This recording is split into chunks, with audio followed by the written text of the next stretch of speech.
Thank you so much for joining us. Here is Hannah Baer without further ado. Alrighty. Hey, everybody. For those of you that I have not met before, it is nice to virtually meet you.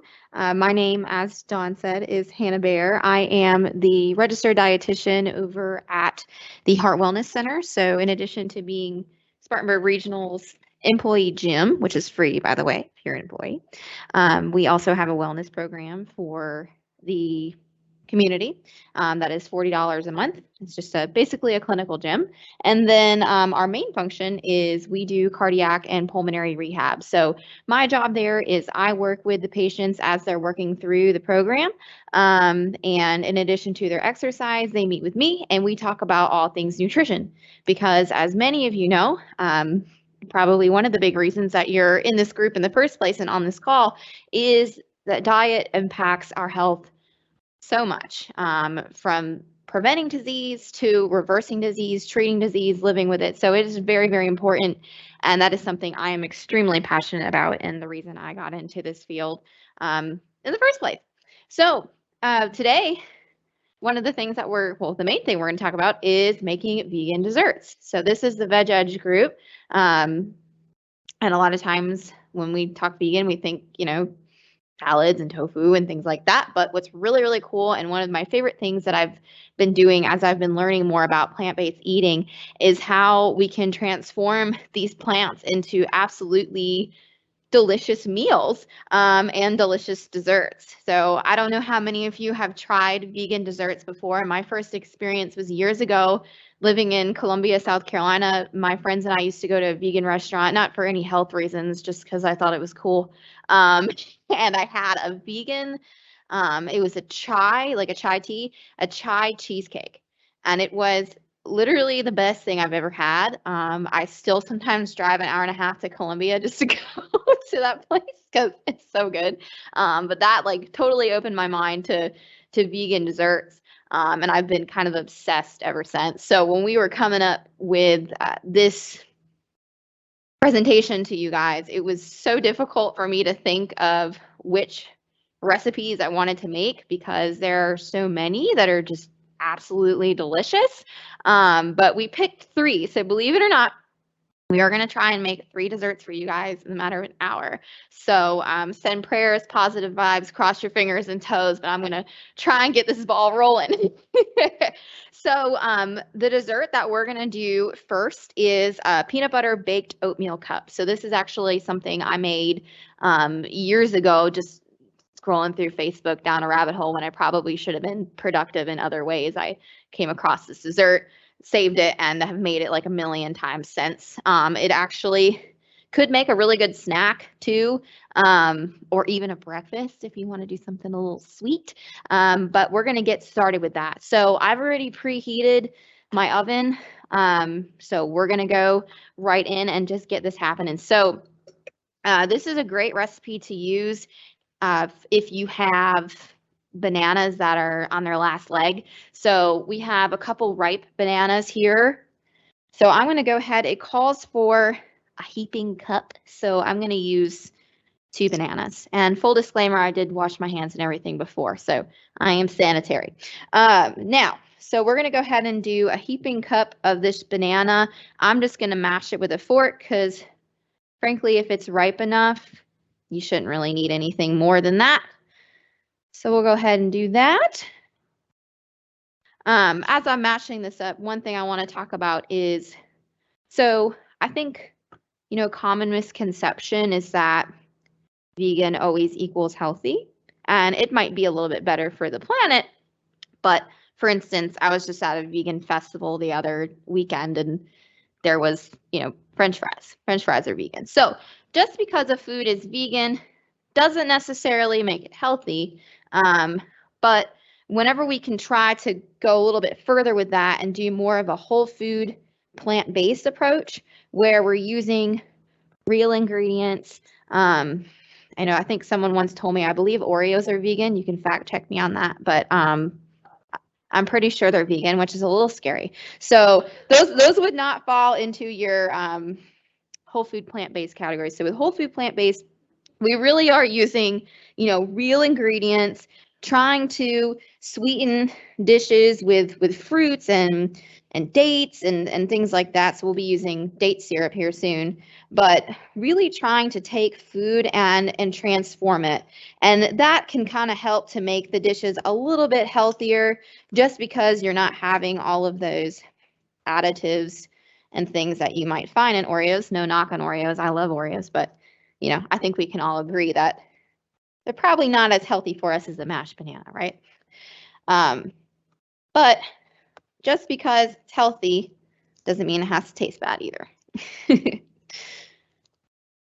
So, just going to give this a little bit more mash in here. I absolutely can't stand super ripe bananas, but I love them for baking purposes because it's a way for me to not waste the food, and they just get so sweet. So they really do sweeten up this recipe and other recipes really well. I think we've all probably made banana bread with a ripe mashed banana before. Okay, so I think that's smashed enough. What we're going to do next is we're going to do a 1/2 cup of peanut butter. So I would do creamy personally, but if you're more of a crunchy peanut butter type person, go for it. We have here natural peanut butter. So whenever you buy like organic or natural, more often than not, it's going to have kind of some oil up at the top, which is totally fine. It's just naturally separated from the peanuts themselves. And we just got to give it a little stir back in. But a good little trick I've learned is you can store it in your fridge upside down, and it kind of helps to keep it from separating again. So that's a good little tip that I have learned through the years, but I do try to, when I can, I try to get my peanut butter organic, because it's one of those products that even like the all natural kind has palm oil, which a lot of the research shows that's just high in certain types of saturated fats that are pretty inflammatory. And can raise our cholesterol. So I try to avoid palm oils when I can. Now, if you hardly eat peanut butter and it's not a huge staple in your diet, it's probably not that big of a deal. But me, I eat it by like the spoonful every day. So since it's a staple for me, I do try to get my peanut butter organic, and it can be expensive in some places. I have found at Costco, they make a really good one and it's very affordable. So that's the kind I get, and I will literally make a special trip up there to get it if I'm out because I absolutely love it. I eat it every day with a little apple in the morning. It's like my little mid-morning snack. So I'm going to go ahead and scoop this peanut butter in here with this banana. So peanut butter and banana is probably minus peanut butter and chocolate, probably my favorite peanut butter combo.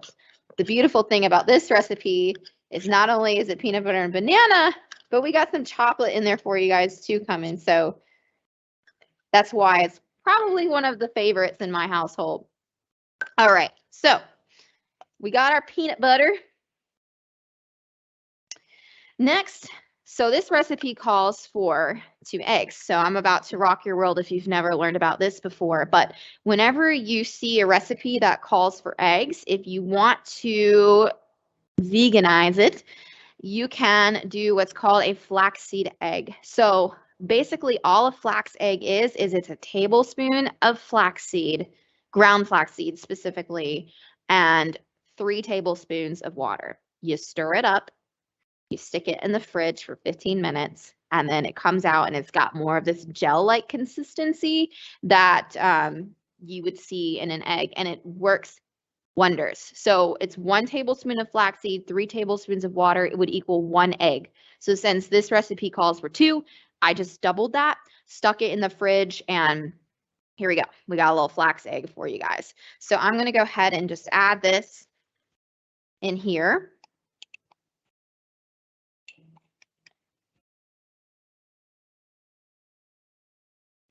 What is one reason that people might want to try a flax egg versus an actual egg? Good question. So flax egg, one of the main reasons is the jury's kind of still out, but the cholesterol that's found in eggs, without a doubt, does raise our cholesterol. Now, to what extent, it really depends on the person.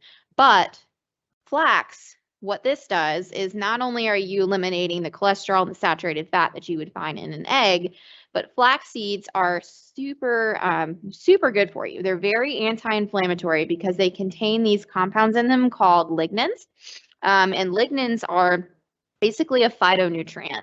So they are only found in plants. That's essentially what phytonutrients are, phyto meaning plant. And they're very anti-inflammatory. So whenever you see something that's reducing inflammation, that's pretty much like a telltale sign that when inflammation's going down, so are your risks for heart disease, diabetes, cancer, pretty much all our chronic diseases. Inflammation is kind of the driving force. So flaxseed's very anti-inflammatory. Those lignans also are extremely good at apparently fighting off cancer. So they actually go into those pathways. So you have tumor cells, and tumor cells are always wanting to grow and divide and multiply, and that's when cancer becomes very dangerous. And so what lignans do is they actually can go in there and block those pathways. They inhibit the enzymes that basically cause those cells to grow. They basically block them from doing their job.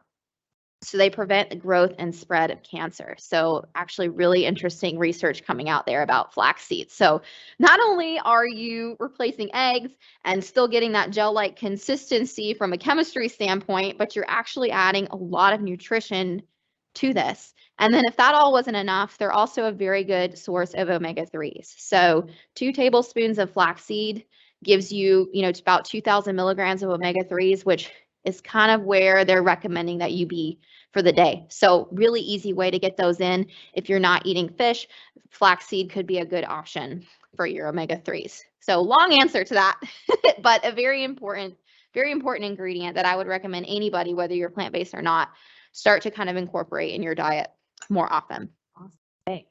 Yes. So that is our flaxseed. And then what we're going to do now is add in about 2 tablespoons of maple syrup.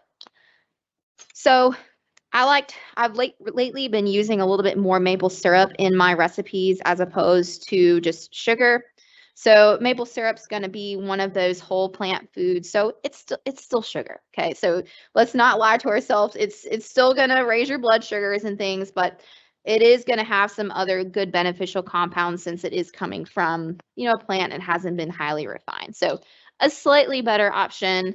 But again, if you're diabetic and have to watch your blood sugars, do not go pouring maple syrup all over everything. Don't do that. Okay, so 2 tablespoons of maple syrup, and then finally, a 2/3 cup of almond milk. So let's see, 1/3 cup, 1/4 cup, 1/3 cup. All right, so 2/3 cup of almond milk.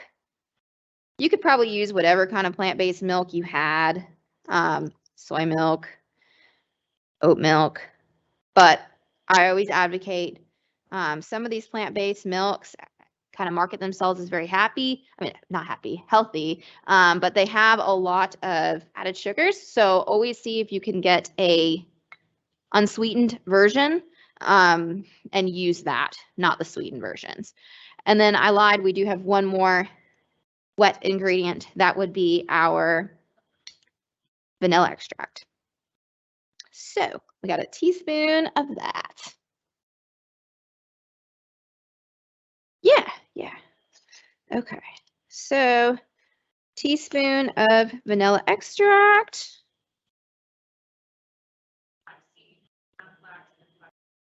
Good question. So Dawn asked if there's a difference between ground flax and flaxseed meal. I think it's just the amount that they've been like blenderized, to be honest with you. But that actually brings up a really good point. So all those benefits that I talked about with those flax seeds, you really only get if you are doing ground or flaxseed meal. So flaxseed, the fiber in it is actually very good at its job, the shells. So we physically cannot digest the whole flaxseed. Like if you eat it, it will literally I know we're about to eat, but it'll go in one end and out the other, and I'll just leave it at that. So you really, really need to have it ground up. That's the only way that your digestive system and your gut bacteria are going to be able to harness all the benefits. So if you have whole flax seeds, a couple solutions, if you chew them really, really, really well, or throw them in a blender, or what I like to do because I'm lazy is I just buy them ground and it's the same price, but you can get the meal or the ground flaxseed, kind of whatever suits your preference, whatever's on sale, whatever they have at the store, and just use that. That's totally fine. Okay, so I stirred up all those wet ingredients, and then we're going to go ahead and add the dry ingredients to that. Oh, yes, thank you. So for our dry ingredients, we are going to do 2 cups of old-fashioned oats. So old-fashioned oats, these are a great addition to a lot of your baked goods. They are going to be a nice whole grain. So we always advocate for good whole grains because they're going to have the fiber. The fiber that is in oats is called beta-glucans, and those are a soluble fiber that's really, really good at absorbing, well, basically preventing your body from absorbing cholesterol and lowering your LDL. So that's the bad sticky cholesterol. So that's why oats, you'll often see that heart healthy little claim on the front package. That's because they have that soluble fiber, and that's why Cheerios have it too, because they are inherently made from oats. But I would always recommend doing whole oat as opposed to more of a processed type Cheerio. So we got our oats, and then we're going to add in a teaspoon of baking powder. So nothing fancy about baking powder, just kind of a staple ingredient I feel like everyone should have if they want to dabble in some baking. Okay, so we got a teaspoon of baking powder and a teaspoon of cinnamon. Now, cinnamon is one of those things, if you really like it, add more. If not, you can leave it out. That's the thing with our spices in baking. That's kind of where we can kind of branch out and add what we like. So you could add, nutmeg to this if you wanted to, or ground ginger, or whatever kind of floats your boat. But I find that cinnamon's kind of a good, safe addition to pretty much any recipe. And then a 1/4 teaspoon of salt. So this is just going to give it a little bit of flavor. And in baking, a lot of times the salt is one of those things that you actually really can't omit like you can in cooking, because it's more there for chemistry and letting the ingredients kind of do what they need to do. So you can experiment with reducing salt in some of your baked goods, but just know that it might affect the outcome and the texture of the food. Okay, so we got in our dry ingredients. So I'm going to go ahead and give that a little stir.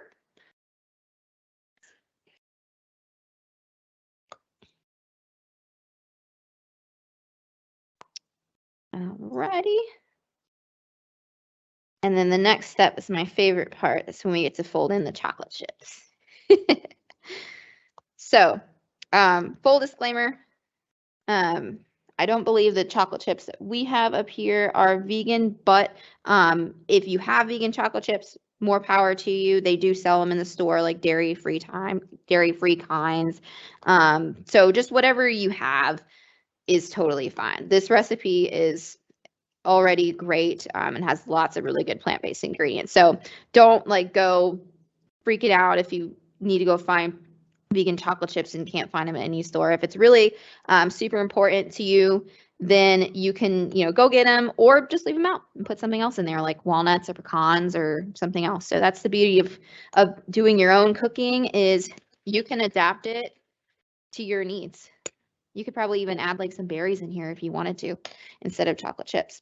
So we're going to do 1/3 cup of chocolate chips here and just fold that right into the batter.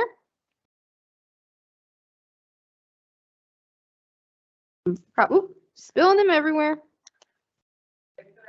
Yeah, chocolate chips off the floor. It sounds good. All right. So chocolate chips. We're just going to fold those in there, and that is it. So it's super easy. And then my wonderful assistant Dawn is going to come behind me and scoop these into the cups. But you're basically going to evenly distribute them over, 12 little cupcake liners, and then bake them in the oven for, let me see, 20 to 25 minutes at 350. And if you really want to make them extra chocolatey, you can sprinkle a couple extra chocolate chips on top after you've thrown them into the liners and distribute them. So I'm going to throw this over here. Okay. All right, so that was it for that recipe. That is our peanut butter oatmeal cups. Okay. So recipe number 2 is actually more of a breakfast type dish. So this is a breakfast chia pudding, and Dawn actually found this one, and she actually made it for her family last night, and they actually really enjoyed it this morning. So we already have a child and husband seal of approval, so that's good.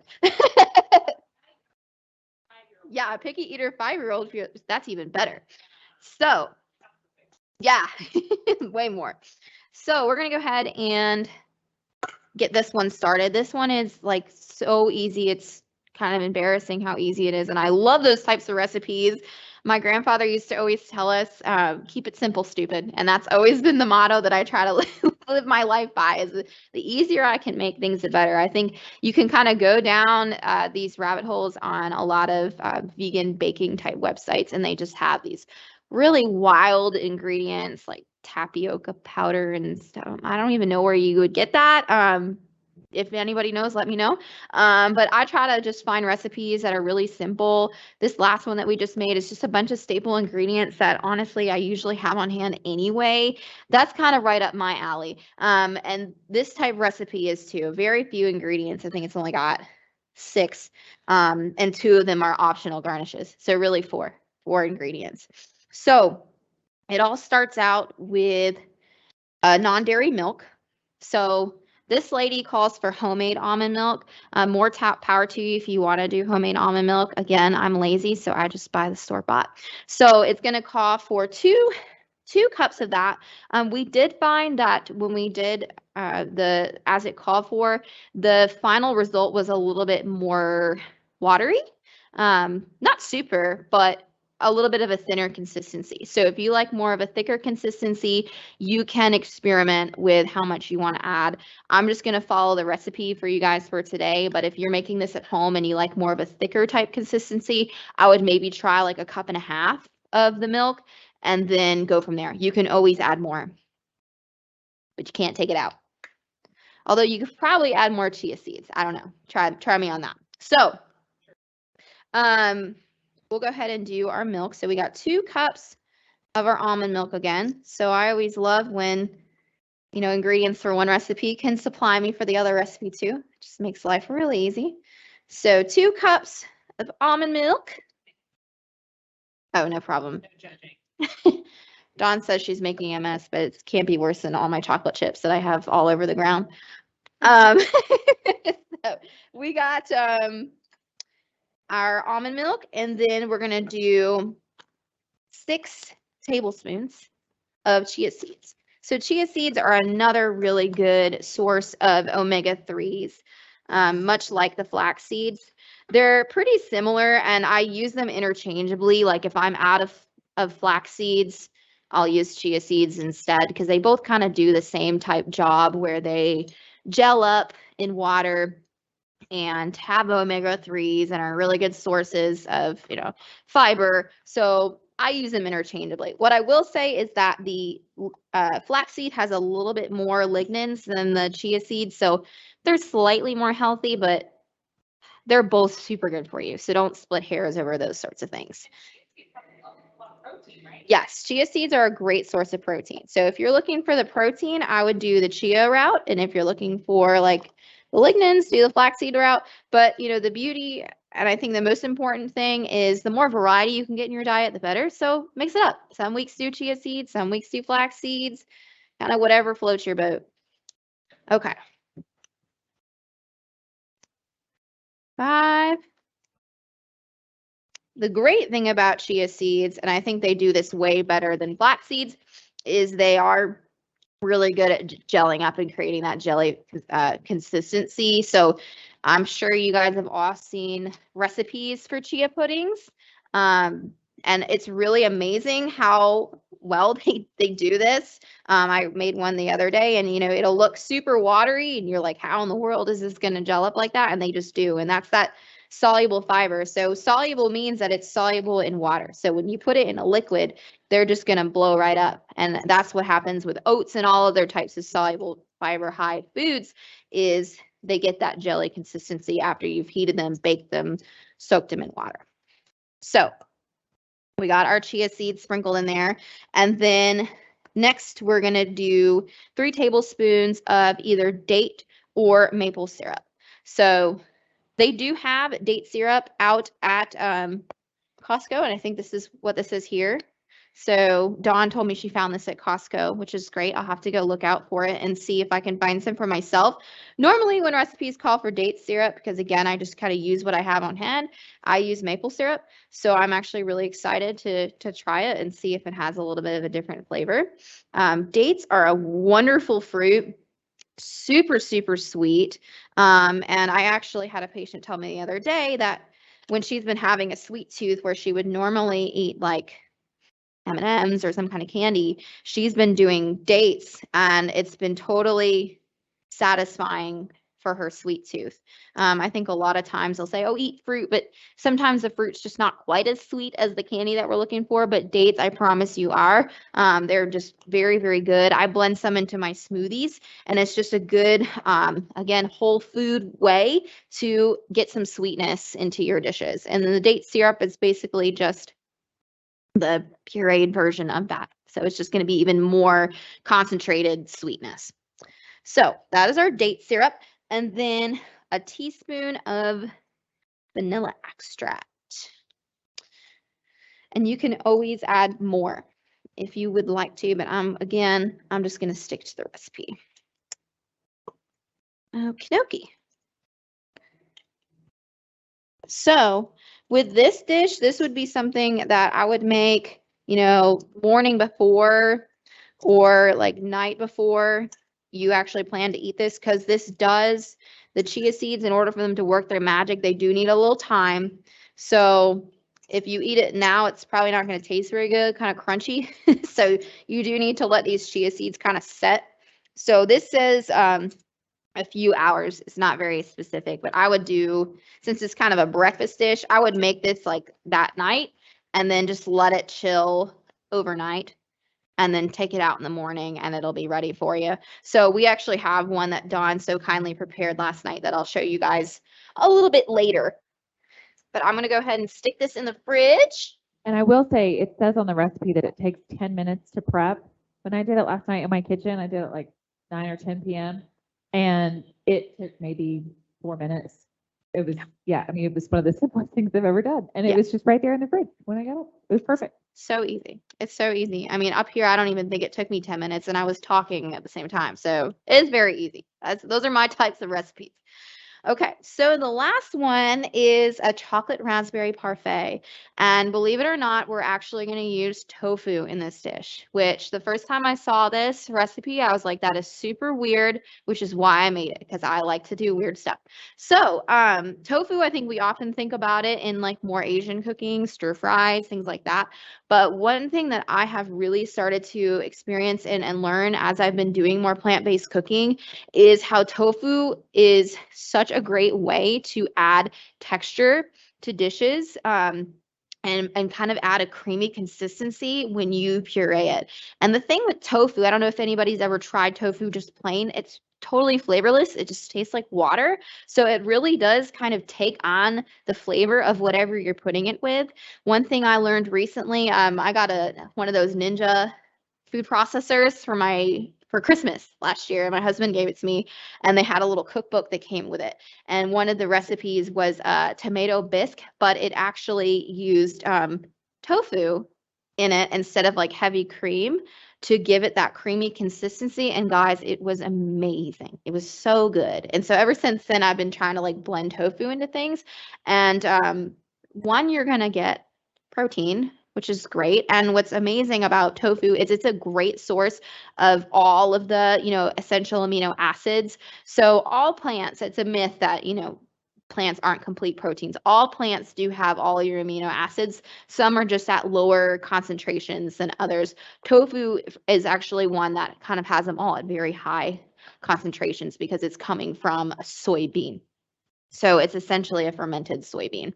Now with soy, we hear a lot of myths about soy. I'm sure everybody's heard about the phytoestrogens, the isoflavones that are in soy, and those kind of got some bad press for a really long time after basically it was a rat study. It wasn't even in humans, and they were giving them doses of isoflavones, which are those phytoestrogens in soy, that are ridiculously high, like something that we would never ever consume in a day. And then the other kind of flaw with that study is mice and rats actually metabolize, so they break down soy much differently than humans do.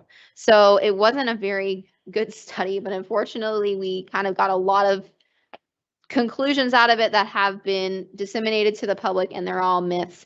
But the big myth that's circulating is that they cause cancer, especially breast cancer, ovarian cancer, so kind of more of our female type cancers, and can cause issues, hormonal issues in men because of their estrogen effects. But the crazy thing is that phytoestrogens that are in soy products like tofu actually bind to a totally different estrogen receptor than estrogen does. So there's two types of estrogen receptors in our body. The soy one binds to the estrogen receptor that actually helps to reduce like excessive estrogen production in our body. And by doing so, they're actually really good at preventing cancer. So kind of ironic that the myth was that they cause cancer when soy is actually a really good cancer prevention tool. It's actually recommended by like the Cancer Society, Dr. Funk. I don't know if any of you have heard of her, but she's a huge breast cancer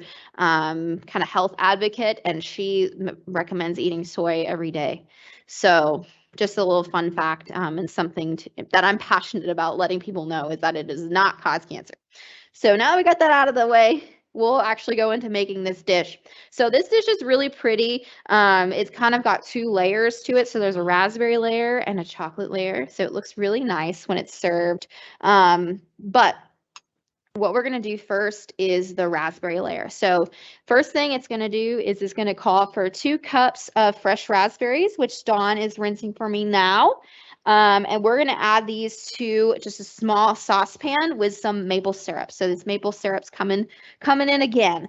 But it's calling for 3 tablespoons of maple syrup and 2 cups of fresh raspberries. So is there a difference between like different kinds of tofus? Because I feel like when I've learned it now, but one question that I hear a lot is,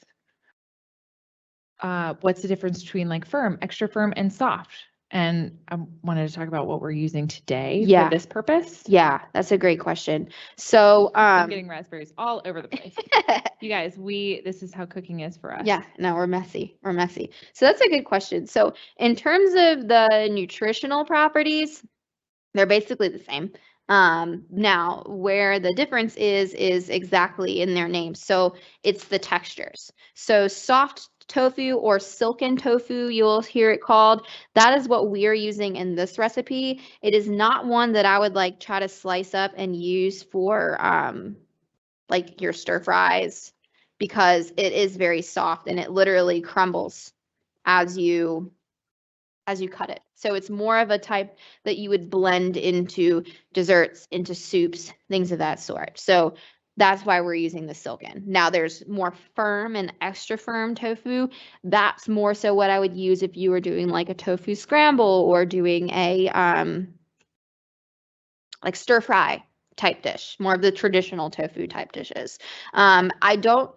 I'm not really familiar with the manufacturing practices of what makes one more firm and more not, but I imagine it's just how well they're packed down and how long that they've let them ferment, I would imagine, is what makes one more firm than the other. But you can kind of use whatever texture floats your boat. But I do recommend for when you're blending it, use a silken. And when you're trying to do more of a whole piece, use a firm or an extra firm. So we have our raspberries, maple syrup, and lemon juice in this pan. So we're going to let this just cook over medium-low heat. And the beautiful thing is these raspberries just kind of break down on their own. So they'll get nice and soft. We're going to let that cook for about 10 minutes and then add them into this blender. Now, while those are cooking, I'm going to go ahead and do our chocolate one. So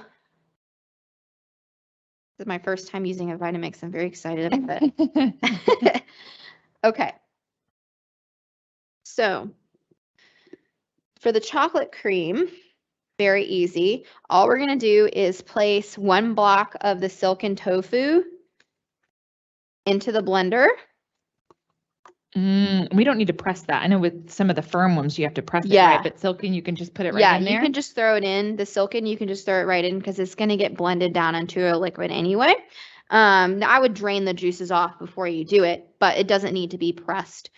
So we have our silken tofu and then a 1/3 cup of our cocoa. So this is unsweetened cocoa. Cool fun facts about cocoa. I've been listening a lot to a lot of doctors and neuroscientists lately about certain foods that are really good for our brain. And one that continues to come up, which made me very happy, was cocoa. So like dark chocolate, things like that. So they recommend anything above like 70% cocoa type dark chocolates are actually really good for brain health. And, you know, they don't say to go eat like gobs and gobs of it every day, but like a little square, a couple squares is actually shown to have some good benefits for the brain due to the antioxidants in there that are anti-inflammatory for, you know, our neurons and cells that are going on in our brain. So super interesting and just another reason to enjoy a little chocolate here and there. But they do express that you do want to make sure that they are pretty dark. So 70% above. The darker, the better. Cocoa is just pure cocoa. So that's going to be, you know, 100%. Then we have our maple syrup. So 1/4 cup of that. Oh, sorry, I moved them No, away you're too fine. soon. No problem. So we have a 1/4 cup of maple syrup. You need more? Yeah, I'll probably need the other one too. We had 2 half containers. Oh, perfect. Well, there you go. I used up one of yours for you. Perfect. I've definitely had that happen before. Like in my fridge, I just don't even see one, and then in comes another. So 1/4 cup of our maple syrup, and then that vanilla extract coming in again. Definitely a staple ingredient I would have in your house if you're into baking. Is some vanilla extract because it pretty much comes up in any recipe. And I will tell you, this chocolate base, I have made this recipe before, tastes exactly like a fudgesicle. It's incredible. So I've actually frozen it before and like just done the chocolate part of this recipe, and it tastes literally exactly like a fudgesicle. So if you want to try that, let me know what you think. But I loved it. So last thing is a 1/4 teaspoon of sea salt. This would be a recipe that if you really did want to omit the salt, you totally could. But I do think it adds a really nice flavor. So I will be keeping it. And really in the whole grand scheme of things, it's really not that much salt when you consider how it's being divided throughout many people. It makes 6 parfaits. So let's see if I can figure out this thing. And don't forget, if anything Hannah is saying throughout this presentation makes you think of any questions that you have, feel free to type them into the Q&A, and we'll have a little bit of time here in a minute to answer any questions. I also put my email in the Q&A if you think of anything after our presentation today. Here we go with the blender. Blending it up. Wow.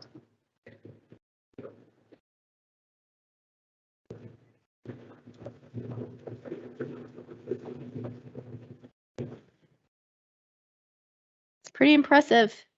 I kind of want a Vitamix now. Oh, sweet. Okay. So I'm just going to push down the sides and give it one more quick blend just to get this cocoa that kind of flew up on me.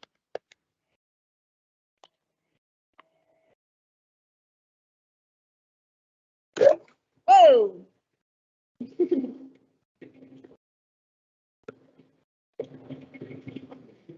Okay. And that's it for our chocolate base. So I'm going to go ahead and just add this to a little bowl, and you just let this set in the fridge for a little bit, more so just to let it cool down.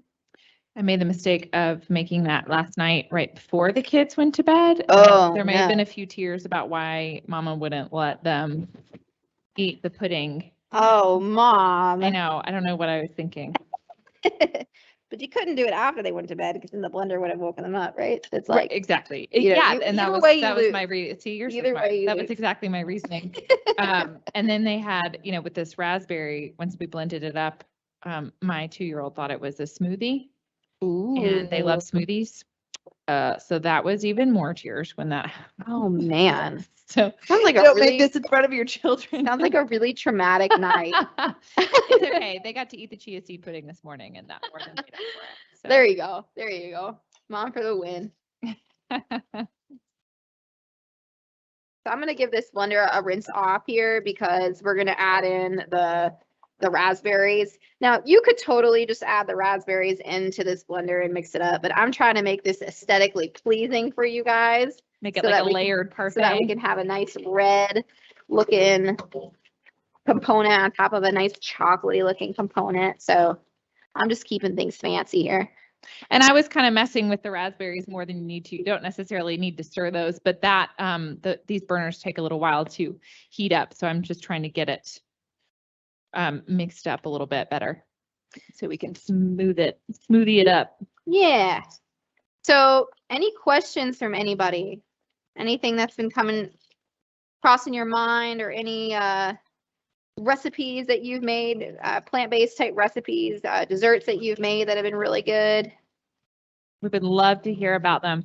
This is with the way that this event works, we're not able to take you off of mute, but we would love to for you to share any recipes you've tried that may be plant-based that you liked, or if you have any questions about this one specifically, nutrition or nutrition-wise or ingredients. We are happy to answer any of those. And those, the oven should be done in just a minute. Beautiful. So really with the raspberries, what I did last night, it recommends just kind of putting them on there on the stove for about 10 minutes, but it's really just until, if you leave it sitting in there with the maple syrup and the vanilla, the raspberries will actually, when they heat up, they kind of just come apart on their own. Yeah, I'll show you guys. Here, let me, I'll go stand on in a moment, so I can kind of show you, but that's kind of what a lot of berries do. If you've ever made like a cranberry sauce from scratch before, it's kind of the same idea. They just kind of burst, and it's great. And I'm also showing them are extremely messy. Yeah, so now you can see, this is what happens when Hannah and Dawn go crazy in the kitchen. So yeah, it looks like it's very runny, and the raspberries just naturally kind of fall apart with that heat. And it almost looks like a raspberry soup. Yeah, it's really great. And I mean, honestly, if you've baked and you didn't make a mess, I don't know what you did. You didn't bake. That's the fun part of baking, right? Okay, so I'm going to go ahead. I think they're broken up enough because the Vitamix is probably going to get the rest of it. Mm-hmm. So we're going to go ahead and add these directly in. And you could probably just, my hands are slippery and I'm not trying to spill. You could probably like omit the heating step. I was thinking about this the other day and just blend them right in. But I do think the warming of the ingredient kind of brings out some of those natural sugars. So I do think it is going to kind of let it kind of just elevate the dish a little bit. But if you were in a bind and really just needed to whip something together quickly, I think this would still be plenty delicious if you didn't, you know, melt it down first. So we're going to add the raspberries. And one thing I did forget to mention is you can use whatever berries you have. This dish, it just looks really pretty with the raspberries, but you could do strawberries, you could do blueberries, whatever's in season. I've made it with frozen berries as well. Sometimes it's hard to find berries in kind of awkward times of the year. I made this for Valentine's Day, and like raspberries weren't quite good yet, so I just got frozen ones, and it was still delicious. So I bet peaches would be so good. peaches would be incredible. Yeah, peaches are great this time of year. I mean, anything's good with chocolate, so just use whatever whatever you like. So we got the raspberry mixture, and then really all else we have to add is the tofu. So I'm going to add this block here, and just like we did with the chocolate component, we're just going to give this guy a little blend.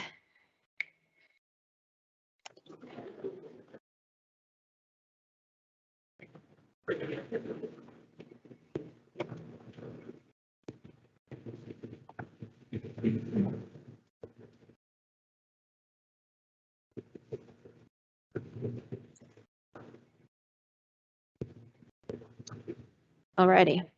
So we had a question come in about any benefits to maple syrup that you can think of, besides the fact that it's a better alternative because it's not as processed as, say, our white sugars. Yeah, so it's going to have some of those like phytonutrient type compounds that are in there. So I can't think of the exact names of them off the top of my head, but they are going to be in there as opposed to just a refined sugar that's not. So there are going to be some more like antioxidants and types of things.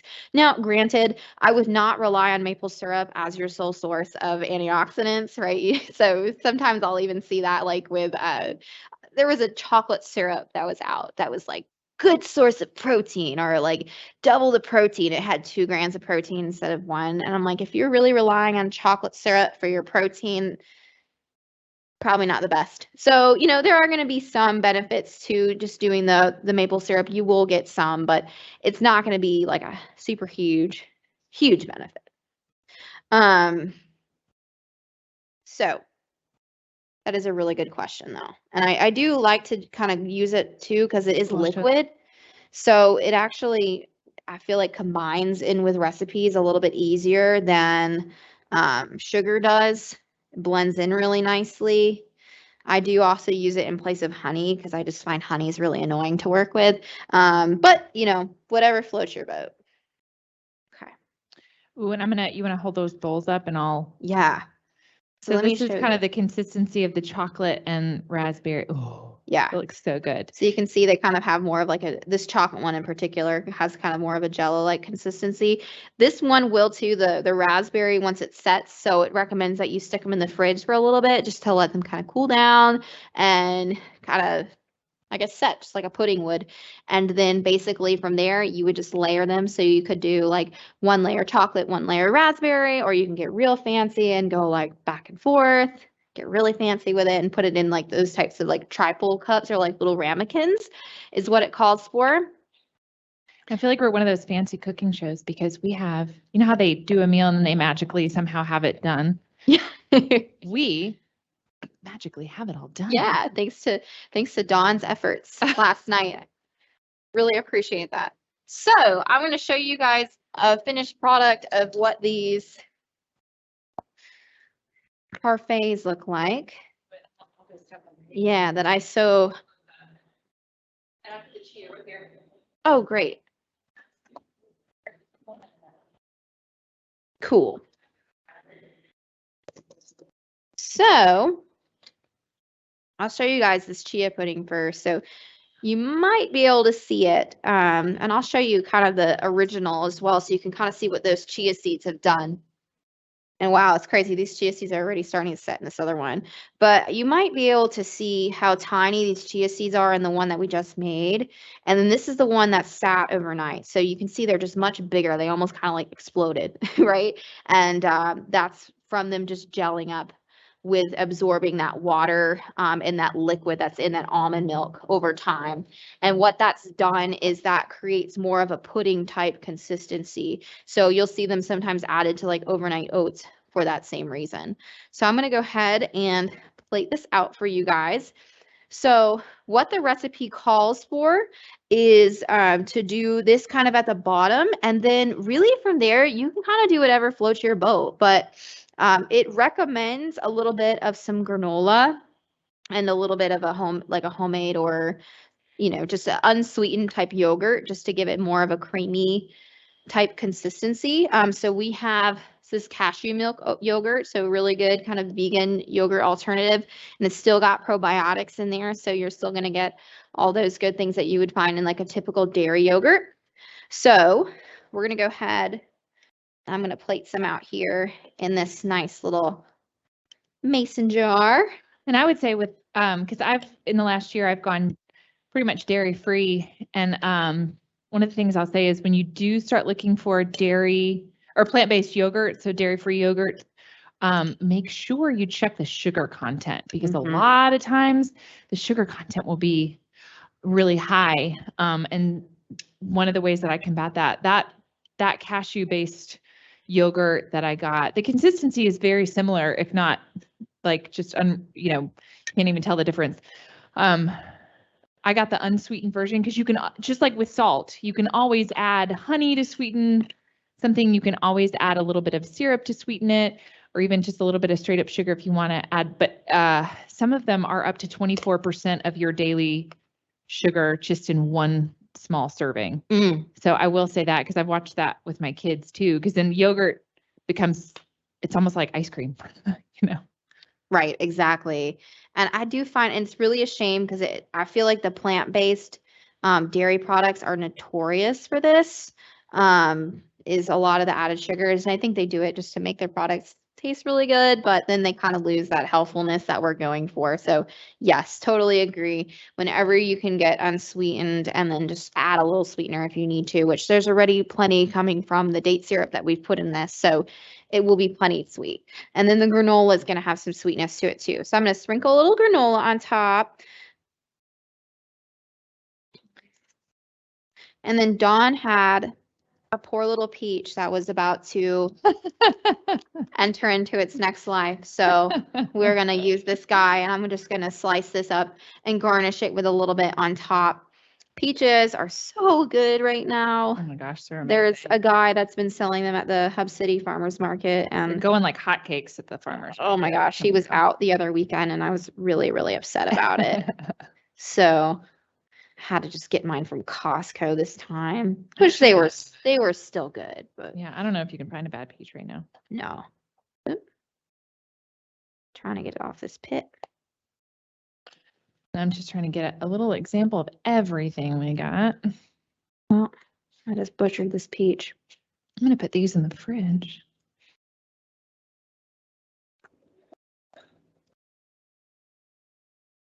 Okay.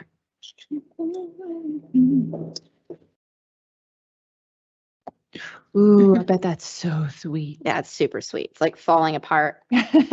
Normally they're like so ripe that they'll like kind of just peel right off the pit. This guy's just like breaking down as I chop him. There are a couple little garnishes here. I do love a dirty cutting board. Yeah. All right, couple pieces of peach. All right, and then we'll show these up close, and then I think Hannah and I will get to eat these. I will be sending out the recipes to everybody. If you have a preferred email address, feel free to send it to me. I have posted my email address in the Q&A. There, it's just D Maddox, so DMADDUX @srhs.com. And I will, anybody who registered for the event, I will send it out. And hold on, you ready? Okay, we're going to show these up close, and you can hold it up a little bit to that camera. There you go. So those are those little snack cakes. You can see they're not too big. They're just like mini muffin, not mini muffins, but they're not as big as a full like cupcake would be. And chock full, those bananas, you got oats, you've got those berries in there, you got maple syrup, all that. Oh yeah, they're really, really good. I'm a huge fan. And they're like so gooey right now. I'm very excited. This is the chia pudding. If you kind of lean it forward and hold it up a little bit, then or lean the top part back towards you. There you go. Yeah. Yeah. And Work that it, is work it. That is, I know, right? That's actually considered a breakfast. So if you think about how it was sweetened, it's more like a breakfast pudding. And if you add granola, if you add a little bit of yogurt in there, plant-based yogurt, and some fruit to top it off, it can actually be a very well-rounded meal. You've got a lot of protein from the chia seeds. I was really encouraged to find out how much protein is in the chia seeds. I add that to my oatmeal every morning now when I have breakfast. So, or my second breakfast when I get to work. Yeah, that recipe actually, to give you guys an idea of how much sugar, there's 10 grams of sugar and 17 grams of fiber. So really impressive for a sweet meal. It's really not a lot of sugar. And the fiber, coming from those chia seeds is really kind of counteracting and kind of preventing that blood sugar spike that you would normally get if you just had like a hit of sugar without any kind of fiber. So that really is a really good breakfast, or a sweet treat. And then lastly is our parfait. So I didn't get super fancy with it. I just did a layer of chocolate and a layer of raspberry. So maybe I'll lean it a little bit so you guys Perfect. can see that. But it's so pretty and it's really, really good. And you could garnish it with a little bit more raspberries on top, get real fancy and put like a mint leaf or two on there. Do like some Food Network style garnishing. As you can see, I'm no Food Network chef. They'd probably be like telling me on Chop that I'm not knocking the aesthetics very well, but I did my best, right? I did my best. And the most important thing, in my opinion, is that it tastes good. And I can tell you from experience, all these guys are really, really delicious. So as Dawn said, she'll be sending out these recipes. I would love to hear if you guys tried them, or any other vegan desserts like avocado mousse, black bean brownies. There are just so many of them out there now. So feel free to share which ones you've made and you've enjoyed. But I would really encourage you guys to start experimenting with it, trying it, because plants really are so versatile and you can do so many things with them, from making a chai cheesecake to a peanut butter oatmeal cup, whatever floats your boat. Delicious. So with that being said, we did all of that in an hour and 1 minute. So I'm very, very proud of us right now. So does anybody have any questions, anything that I didn't go over, any ingredients you had questions about? I'm not seeing any come in, and none have come in yet. And that's just how good you are at explaining all of this. So if anybody thinks of anything, we are here and available if you have any questions. If you have questions for Hannah that are nutrition based that I am not able to answer, I will get them to her. And we will get back to you as soon as we can. We don't mind that at all. That's part of our job. And we love helping people figure all this out as you navigate new recipes, experimenting with whole food, plant-based recipes and lifestyle. So just as a reminder, again, the next Veg Edge will be going gluten-free, and that will be July 27th. From 12 to 1. And if you're interested in that at all, please sign up online, spartanburgregional.com/events. And we'd love to see you. Yeah, thank you so much, Hannah, for presenting all this delicious food. And we are going to get down to eating. And we're so glad that you joined us today. Thank you so much. All right, guys. See you later.